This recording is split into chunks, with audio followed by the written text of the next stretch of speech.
How's it going, everyone? Juan Romero here. Good to be back. Happy Halloween today. I hope you're all well and you had good weekends. I've got a game here today called King Oddball, provided to us by 10 Tons Limited. Good to see them doing something different other than their twin stick shooters, although we enjoy those very much as well. So without further ado, let's get straight into this review for you guys, and I'll see you on the next one.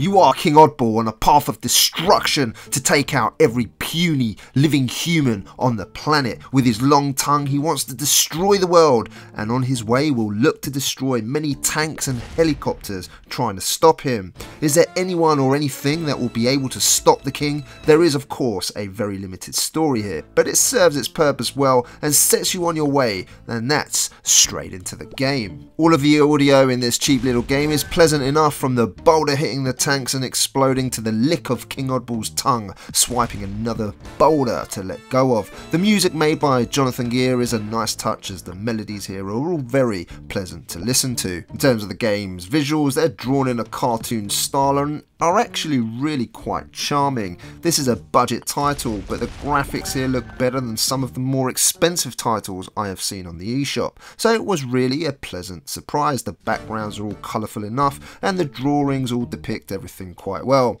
The game runs smoothly and I had no issues with it either in docked mode or in handheld mode. There's no surprise there, but I have seen some games at this price point struggle. The only thing I did pick up in the visuals was this grainy effect in the background, and that might put a few people off. For me it was okay, but it was more noticeable on the bigger screen for sure.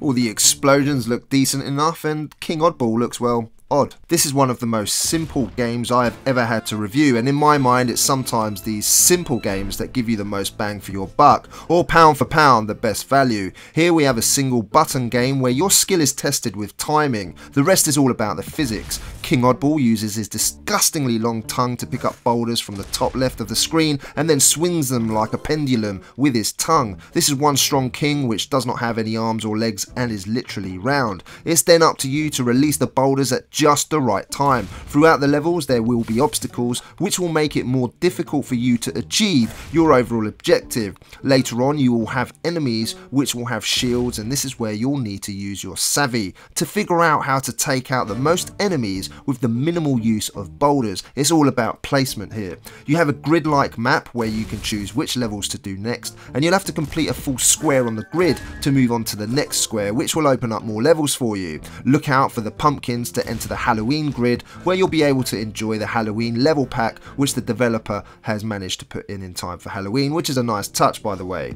In your way you'll get 160 levels, which will get more challenging as you go along, but the difficulty curve is just right, barring a few frustrating levels in the way. The physics engine works really nicely actually. Usually with these types of games you go in not expecting too much, but it's often these games where you have zero expectations where they might just surprise you, and this is one of those. This is as simple as it sounds. Let go of the boulder at precisely the right moment to destroy as many objects on screen as possible. The more stuff you hit, the better. You may even get one of your boulders back to throw again if you get a large enough multiplier. As you can imagine, later on this is absolutely key to get further. You'll also get boulders back if you manage to bounce them back and hit King Oddball directly, which is quite funny of course. A nice surprise is when he sometimes picks up the pause button from the top right of the screen and you can manage to chuck this.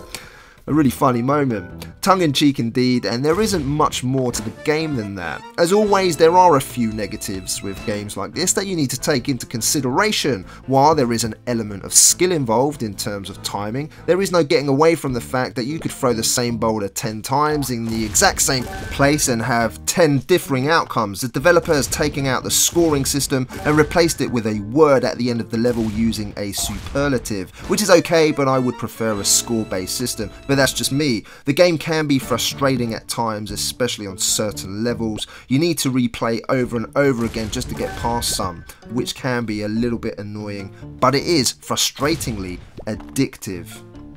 This is a game which is only £3.99 or $4.99 and is one of the cheapest games on the eShop to go along with the likes of Kamiko, Night Terrors and others around this price range. Honestly, here you're getting a load of content, and the bonus is this was released especially around Halloween, so 10 Tons could release their Halloween levels pack. King Oddball is now dressed as a pumpkin, and on some of the Halloween levels the tanks and helicopters now have nice looking pearly whites. Better to eat you with, of course. You get 160 levels, plus the replayability here is quite high, as you can then try out the diamond levels, which in this game is its version of hard mode. Complete the level without using the last boulder, which is actually a diamond, and you get to keep the diamond, showing that diamonds really are forever. The implementation of an achievement system is also very welcome and adds even more replay value. So on to my verdict. Here we have one of the most simple puzzle physics games with just one button to press, and so timing is key. Don't let this put you off. This is one of those games you can pick up and have a quick blast for 5 minutes or an hour. There's a good amount of levels here which will keep you entertained for a good number of hours, offers great replayability too, and for the price, this game is easy to recommend and a perfect on-the-go title. 7 out of 10. Now guys, if you enjoyed this video, hit that thumbs up button for me. It really helps the channel out. If you're a new watcher here, then please consider subscribing, and for our existing watchers, thank you for continuing to support us. Leave me a comment down below, let me know if you're going to purchase this one, what you think of it, or any other Nintendo Switch game you want to talk about. My name's Juan Romero from SwitchWatch, and I'll see you on the next one.